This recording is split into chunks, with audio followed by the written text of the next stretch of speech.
नगर जी का पाठ पद संख्या 473 473।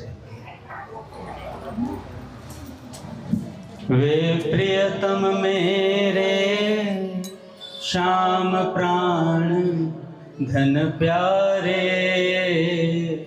वे प्रियतम मेरे श्याम प्राण धन प्यारे, रहते नित मेरे पास ना होते न्यारे, रहते नित मेरे पास न होते न्यारे। खाने पीने सोने जगने के सारे, खाने पीने सोने जगने के सारे, करते वे मेरे साथ कर ध्रुव तारे, करते वे मेरे साथ कर ध्रुव तारे।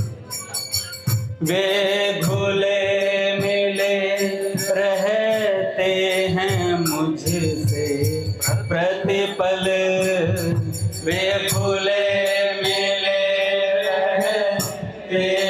मुझसे प्रतिपल, जो देख ना पाए पल भर होते व्याकुल, जो देख ना पाए पल भर होते व्याकुल। मेरा सुख ही है उनका सुख अति निर्मल, मेरा सुख ही है उनका सुख अति निर्मल, वे रहते नित निमग्न उसी में अविचल, वे रहते नित निमग्न उसी में अविचल। यो नित्य पास रहते भी मैं हो जाती, यो नित्य पास रहते भी मैं हो जाती, होकर फिर उनको मैं दुखिया हो जाती, होकर फिर उनको मैं दुखिया हो जाती। रोते विलाप करते पर उन्हें न पाते, रोते विलाप करते पर उन्हें न पाती, मैं नित्य प्राप्त उन प्रियतम हित बिल खाती, मैं नित्य प्राप्त उन प्रियतम हित बिल खाती। लगता वे रहते दूर पास नहीं आते, लगता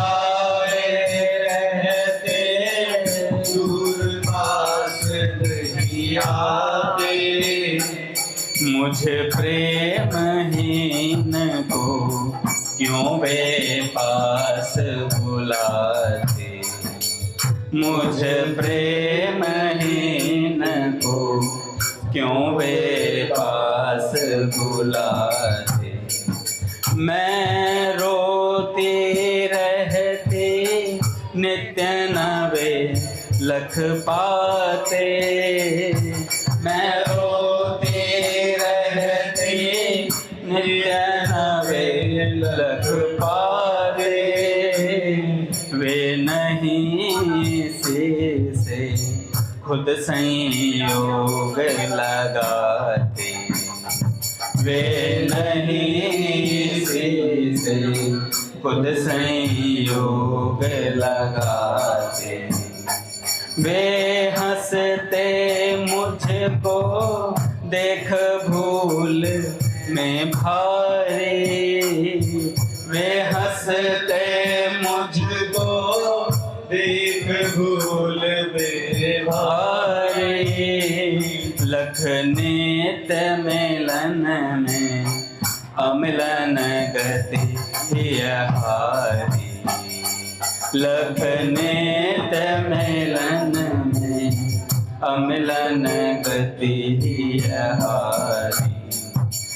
कहते देखो मैं पास तुम्हारे प्यारे, कहते देखो मैं पास तुम्हारे प्यारे, इस प्रेम दशा विचित्र पर मैं बलिहारी, इस प्रेम दशा विचित्र पर मैं बलिहारी। सुधे होते खुलते नेत्र चेत हो जाता, सुधे होते खुलते नेत्र चेत हो जाता, रस स्रोत मधुर में दुख सभी बह जाता, रस स्रोत मधुर में दुख सभी बह जाता। बढ़ता रस का अति वेग परम सुख छाता, बढ़ता रस का अति वेग परम सुख छाता, प्रिय को नित पाकर साथ न हर्ष समाता, प्रिय को नित पाकर साथ न हर्ष समाता। बोले राधा माधव सरकार की, पूज्य श्री भाई जी महाराज की, पूज्य श्री राधा बाबा की, पूज्य मैया की, अपने प्यारे भैया की, पूज्य दादा की, भक्तवत्सल भगवान की। हरि बोल। बड़े सौभाग्य का क्षण है कि आज भी हमें सत्संग और कीर्तन का परम लाभ प्राप्त हो रहा है।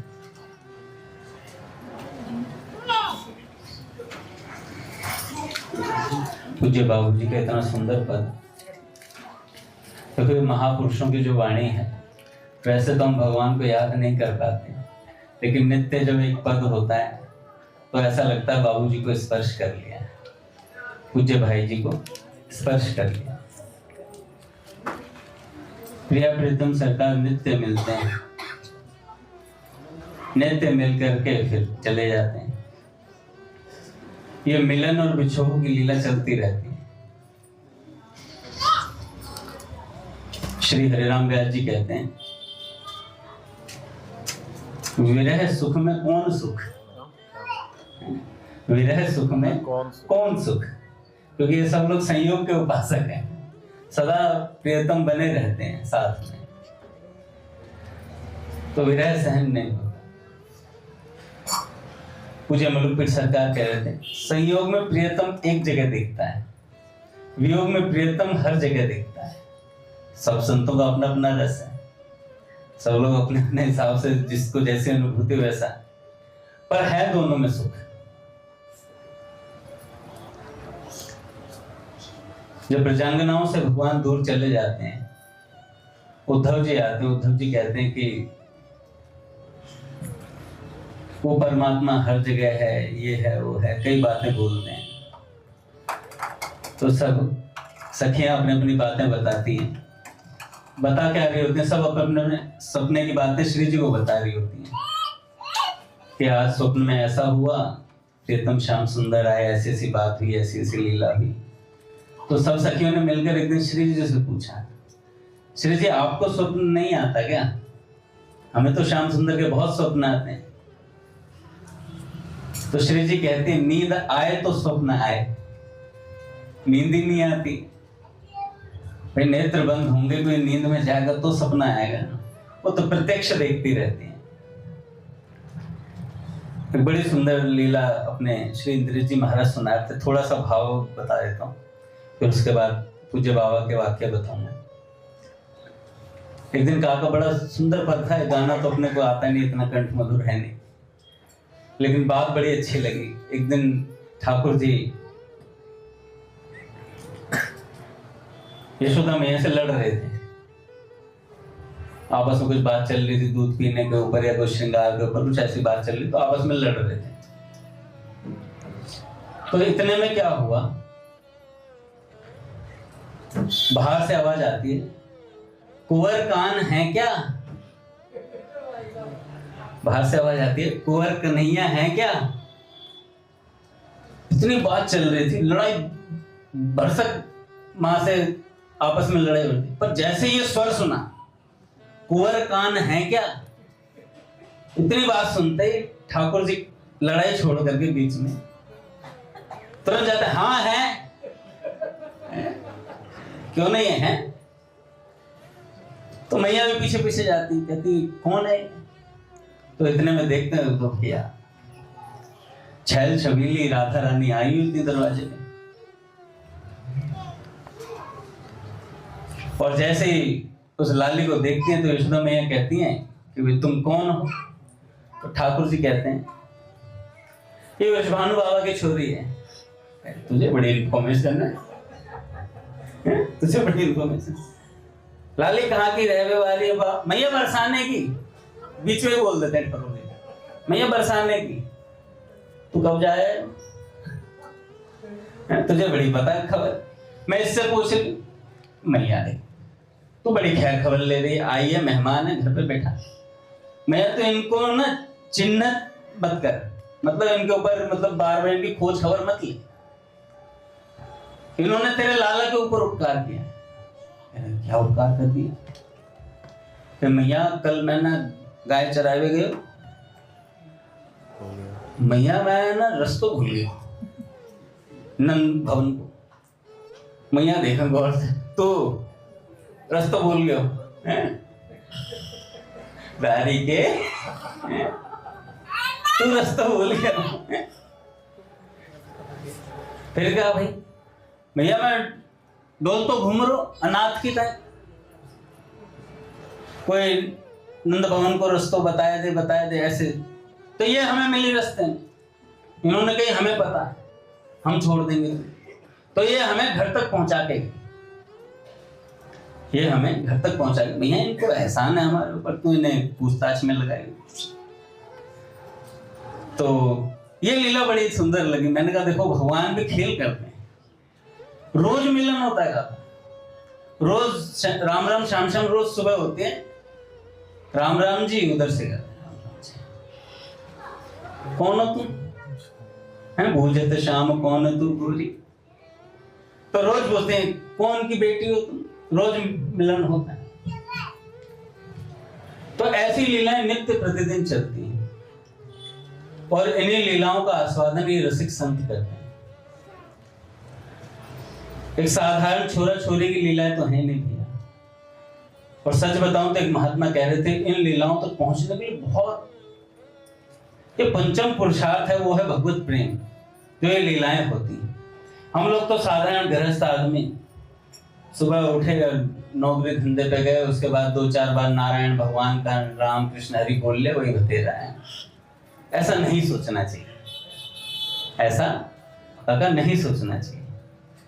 जिन प्रभु की अपार कृपा से ये भगवत साम्राज्य प्राप्त हो गया है, अगर हमारी पहचान में, हमारे जानने में पूज्य भाई जी, पूज्य श्री राधा बाबा आ गए हैं, गीता वाटिका आ गई है, पूज्य भैया आ गए हैं हमारे, तो इसका मतलब उस राज्य का द्वार खुल गया है। आज पूज्य श्री प्रेमानंद जी महाराज कह रहे थे कि गुरु के वाक्यों पे चलने से गुरु के चरण मोक्ष का द्वार हो जाते हैं, मोक्ष का द्वार। और तो महाराज जी ने तो एक जगह सत्संग में ये भी बोला था कि देखो भैया साधन भजन करके तुम उस निकुंज के द्वार तक पहुंच सकते हो, और उस द्वार को खोलने के लिए जो चाहिए ना वो गुरुदेव है भीतर, कुंडी वही खोलेंगे, सामने खड़े पाएंगे। आओ रघुनाथ गोपी भीतर आ जाओ, आओ पीयूष गोपी, आओ राधे श्याम जी भीतर आ जाओ, तुम्हारी भी सेवा, तुम तो मुख्य सेवक हो। सोचते हुए विचित्र लीला है तो भैया गुरुदेव है ना, वो भीतर मिलेंगे आपको, क्योंकि उनका भीतर तक प्रवेश है। पूज्य श्री मलुकपीठ सरकार कहते हैं कि एक व्यास जी थे जो मलुकपीठ में सेवा करते थे, प्रिया प्रीतम सरकार की श्रृंगार सेवा किया करते थे। अच्छा, तो इस लीला में ना आगे भी महाराज जी ने बहुत सुंदर बताया था। महाराज जी ने कहा कि यशोदा जी ठाकुर जी का श्रृंगार तो करती हैं, लेकिन एक दिन श्री जी का श्रृंगार यशोदा जी ने किया, और ठाकुर जी भग भग के गहने ला रहे हैं, भग भग के गहने ला रहे हैं। यशोदा मैया जैसे कुछ पहनावे जाए, मैया ये बहुत अच्छा लगे, मैया ये बहुत अच्छा लगे, तो एकदम श्रृंगार आएंगे, तूने कब सीख लिया, बढ़िया बढ़िया चीज ला ला के दे। तो ठाकुर जी ये लीलाएं बड़ी अद्भुत होती हैं। थोड़ी देर का स्मरण में ना, थोड़ी देर भी याद आ जाती है तो ऐसा लगता है यार वो राज्य कैसा होगा, कैसो ये देश नहीं होगा, जगत होरी ब्रज होरा। तो कहां बता रहा था मैं, व्यास जी महाराज थे तो श्रृंगार करते थे कथा, प्रिया प्रीतम का, सियाजू और राम जी और पूरे उस रांगर सियाजू का उनका श्रृंगार करते थे। तो वो कहा करते थे, पूज्य मलुकपीठ सरकार कहते हैं कि वो ठाकुर जी से और श्री जी से प्रार्थना करते, और श्री जी से मुख्यतः प्रार्थना करते पूज्य मलुकपीठ सरकार के लिए कि हमारे पंडित जी को सदा महात्माओं के बीच में रखना, साधुओं के मध्य में रखना, ऐसी वो प्रार्थना किया करते थे। और हुआ भी ऐसा ही महाराज।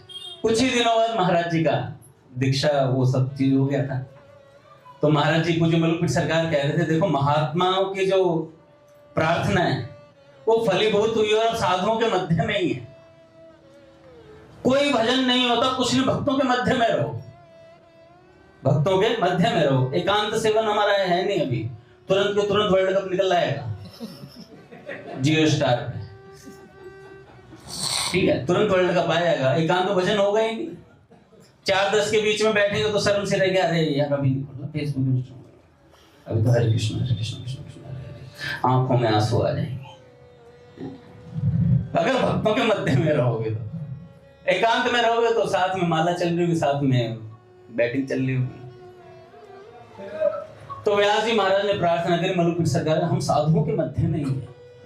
पट खुलेंगे महाराज, श्री राम जय राम जय जय राम, श्री राम जय राम जय जय राम, श्री राम जय राम जय जय राम, श्री राम जय राम जय जय राम, श्री राम जय राम जय जय राम, श्री राम जय राम जय जय राम, जय जय श्यामा जय जय श्याम, जय जय श्यामा जय जय राम, जय जय श्री वृंदावन धाम, जय जय श्री वृंदावन धाम, जय बरसाना जय नंदगांव,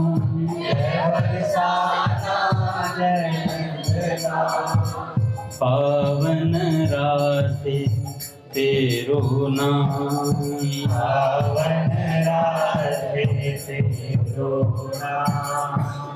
बोलिए राधा माधव सरकार की जय, गुरुदेव भगवान की जय, तुझे दादा की जय। चेयर ले लो। तो जो व्यास जी थे उन्होंने प्रार्थना करी पूज्य मलुकपीठ सरकार के लिए। तो मलुकपीठ सरकार के लिए जो प्रार्थना करी, पंडित जी को सदा साधुओं के मध्य में ही रखना, तो आज तक महाराज जी साधुओं के मध्य में ही है और नित्य निरंतर चर्चा करते रहते हैं। भगवत भक्तमाल, भागवत जी, रामचरितमानस, और अब तो अग्र पीठाधीश्वर भी बन गए। मैं अभी उनकी वो सुन रहा था, रेवासा धाम में जो अभी कथा चल रही है, पूज्य श्री हित अम्बरीश जी महाराज जी बोल रहे हैं सत्संग वहां पर, और पूज्य मलुपीर सरकार ने वहां प्रारंभ में बोला तो महाराज जी ने वहां की महिमा बताई। रेवासा धाम में कौन कौन बता रहे हैं। गोस्वामी तुलसीदास जी महाराज 3 महीने रहे थे वहां भजन करने।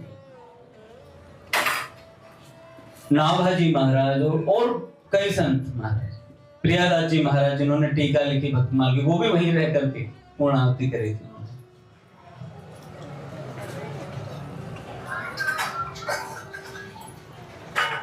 गोस्वामी जी महाराज कहते हैं कि जब तक मैं संसार का था तब तक मुझे कुछ नहीं प्राप्त हुआ, और जैसे ही रामपेट का, अब मैं कुछ नहीं चाहता किसी से, जबरदस्ती लोग आकर दे जाते हैं, आकंठ यहां तक भरा हुआ रहता है, खाने का मन नहीं करता पर लोग वस्तुएं दे के जाते हैं।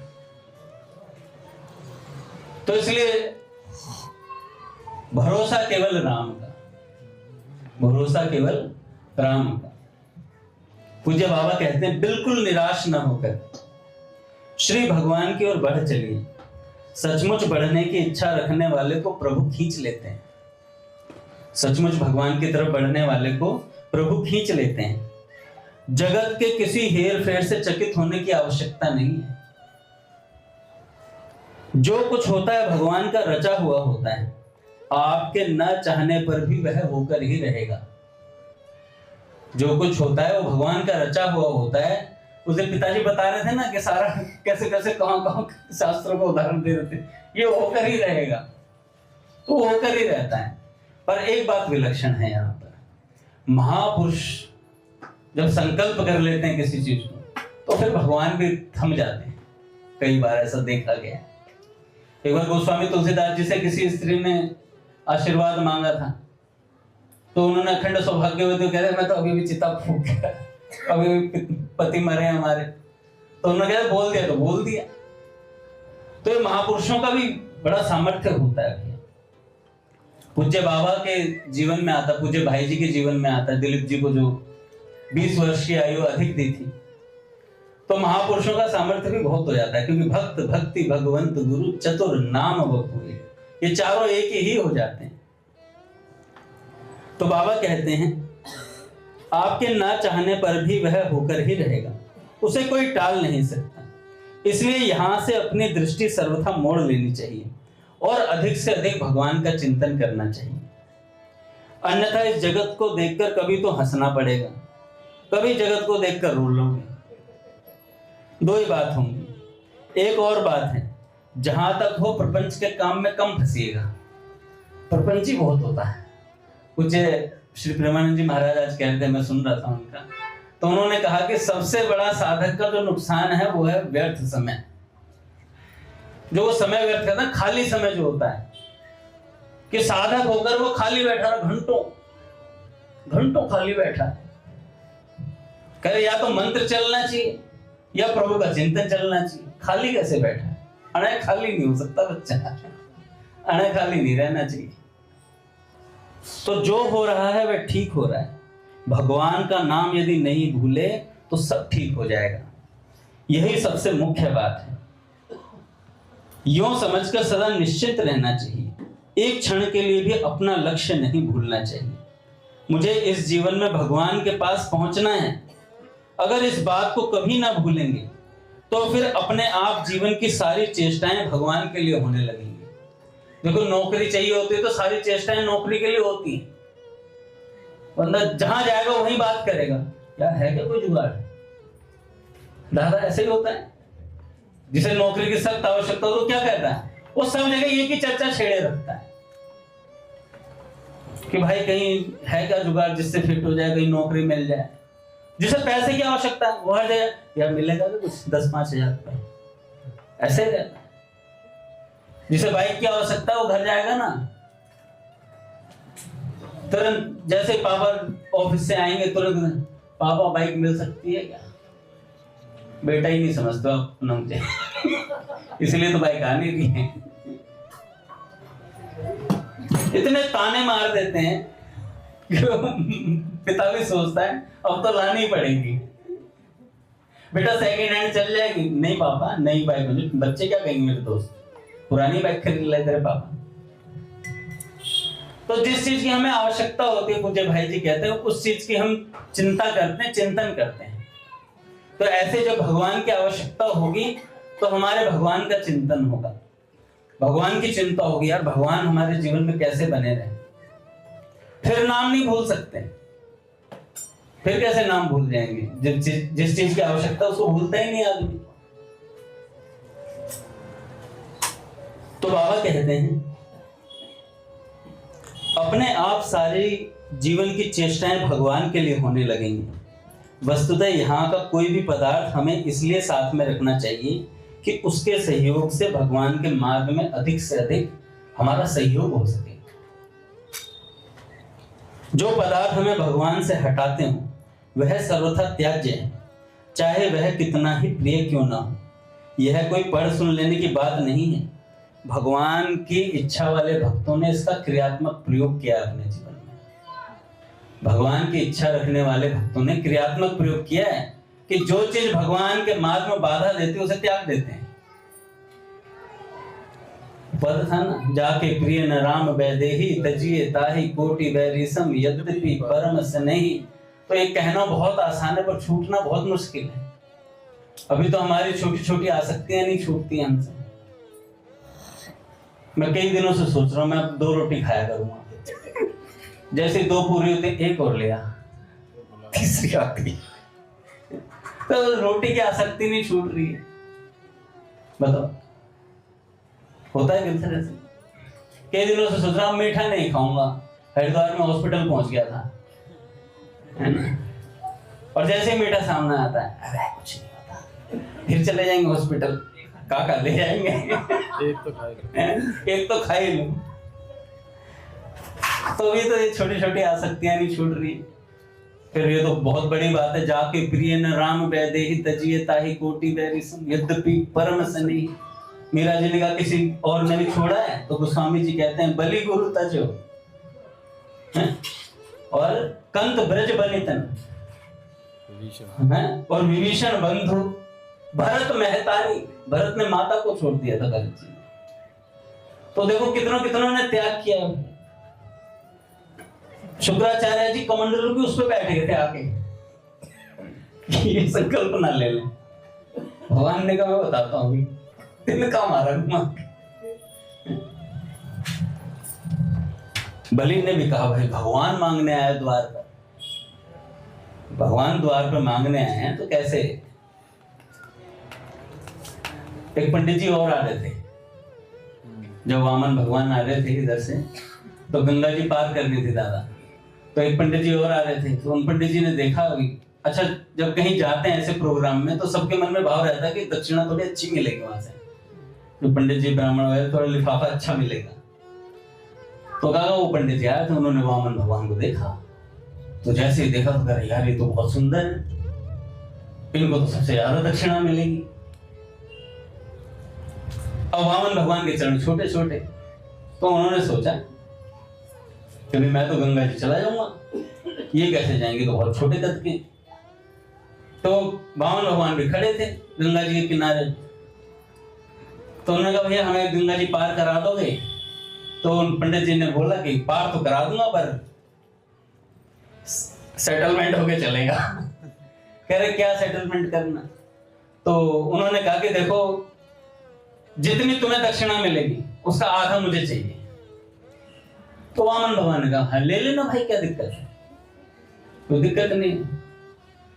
तो उन्होंने कंधे पे बिठा लिया। तो भाई भगवान का स्पर्श भगवान का ही स्पर्श होता है, सच बता रहा हूं। आप किसी महात्माओं का स्पर्श देखिए दादा, जो सिद्ध महात्मा होते हैं उनके देखने मात्र से ऐसे अनुभूति होती है, इनके स्पर्श करने मात्र से ऐसा लगता है यार कुछ प्रवेश कर रहा है भीतर, कुछ सत्व गुण ऐसा भीतर जाता है।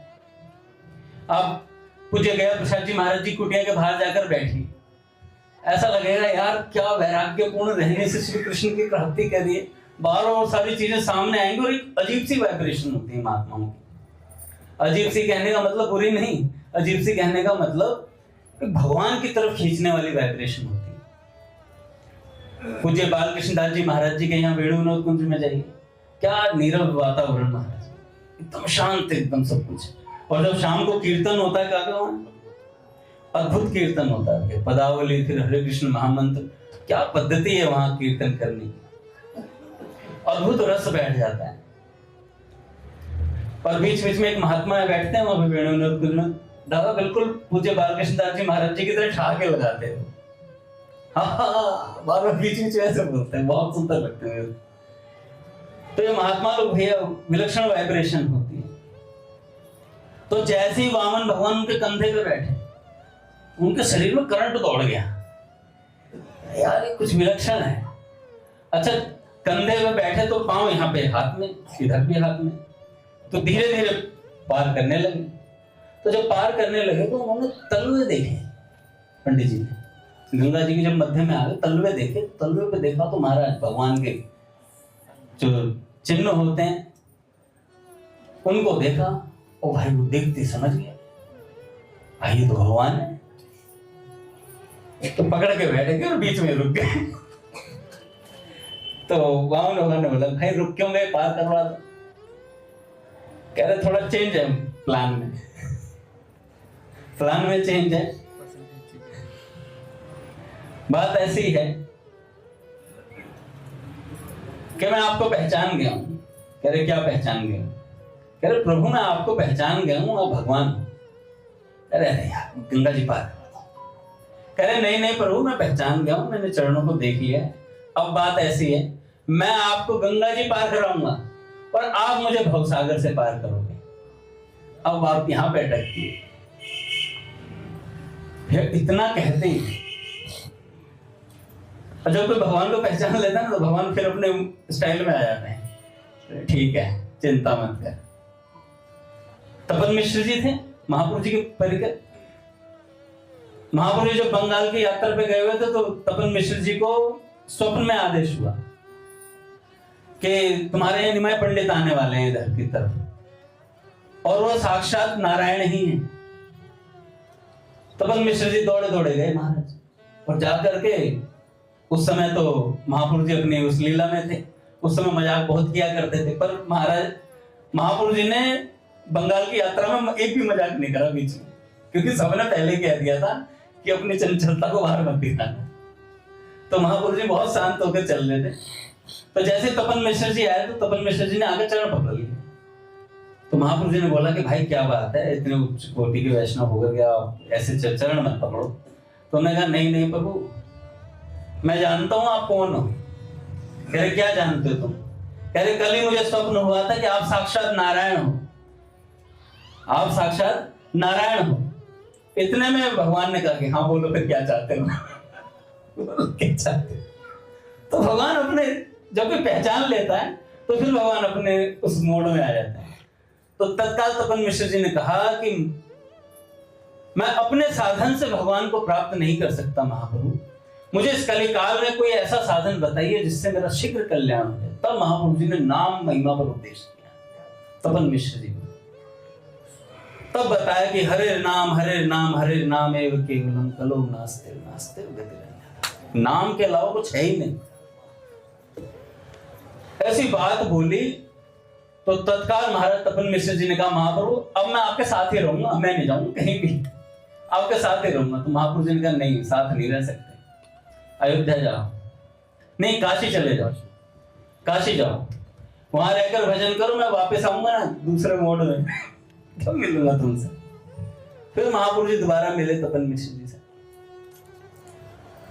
तो भैया भगवान को पहचान लिया उन्होंने, पंडित जी ने, तो भगवान से मांडवाली कर ली कि प्रभु मैं आपको गंगा जी पार करूंगा, आप मुझे भवसागर से पार कर देना। तो भगवान ने कहा ठीक है हम पार कर देंगे। तो भगवान को पहचानना हो ना, इतनी आसानी से तो नहीं पहचान में आते, पर महापुरुषों की कृपा से। उस दिन मैं बताया था, स्वामी जी महाराज कह रहे थे कि देखो भैया भगवान दर्शन भी दे देना सामने तो आपको समझ नहीं आएंगे, समझ नहीं आएंगे, लेकिन अगर आपने कथा सुनी है आपने कथा सुनी है, महापुरुषों के मुख से भगवान के बारे में सुना है, तो आपको मोह नहीं हो सकता है। माता सती आई और आकर के राम जी को देख करके ऊपर से कहती, ये कौन से सच्चिदानंद प्रभु, आप तो भगवान शंकर को कहती। भगवान शंकर बार बार लीला देख रहे हैं, राम जी विलाप कर रहे हैं, हा जानकी हा सीते, तो शंकर भगवान हंस रहे हैं। शंकर भगवान कह रहे हैं, हा सच्चिदानंद स्वरूप, ठहाके मार मार के हंस रहे। माता सती कह रही, ये कौन से भगवान है, आप ठहाके मार मार के हंस रहे हो, बेचारे रो रहे हैं, और बताओ भगवान होकर के रुदन कर रहे हैं, ये भगवान नहीं हो सकते। और इतना बोल करके माता सती नीचे चली और जाकर के महाराज माता जानकी का स्वरूप बनाया, और स्वरूप बना करके राम जी के सामने आ रही है सामने से। अच्छा, अभी तक तो राम जी रुदन कर रहे थे, पूज्य मल्लुक प्रसाद कह रहे, अभी तक रुदन कर रहे थे, अब एकदम स्थिर हो गए। लक्ष्मण जी बगल में खड़े हैं, कोई रुदन नहीं एकदम स्थिर, जैसे कुछ हो ही नहीं रहा था। सामने से माता सती आती है तो वो माता सीता का रूप बना करके आती है, तो तुरंत के तुरंत भगवान बोलते हैं, राम जी बोलते हैं, माता आज अकेले कैसे घूम रहे हो, शंकर भगवान का है। भगवान शंकर एक वृक्ष के पीछे खड़े होकर के आनंद लूट रहे थे, भैया खूब आनंद लूट रहे थे। इतने में भगवान शंकर अपना समाधि में फटाफट ऊपर गए, और भगवान ने बोला, भगवान शंकर ने बोला कि कोई परीक्षा तो नहीं ली ना तुमने। तो माता सती ने बोला, कछु तो परीक्षा ली न गोसाई। भगवान शंकर ने कहा, वो बैठो सामने तेरे। एक तो झूठ बोल दिया, और ऊपर से माता जानकी का स्वरूप बना दो। जैसे ही दादा झूठ बोला, वहां पर भी पूज्य मुरारी बाबूजी ने बहुत सुंदर वर्णन किया है इसका, कि स्त्री जब झूठ बोलते तो क्या क्या चीजें उन्होंने वहां पर एक्सप्लेन करी। तो सामने जैसे ही बैठाई, तो भैया देवताओं ने इस त्याग पर फूल बरसाने शुरू कर दिए ऊपर से, क्योंकि आज माता सती को अपने अंक में नहीं बिठाया। पूज्य भैया श्री राम जय जय राम, राम जय राम जय आराम है पहले राम, श्री राम जय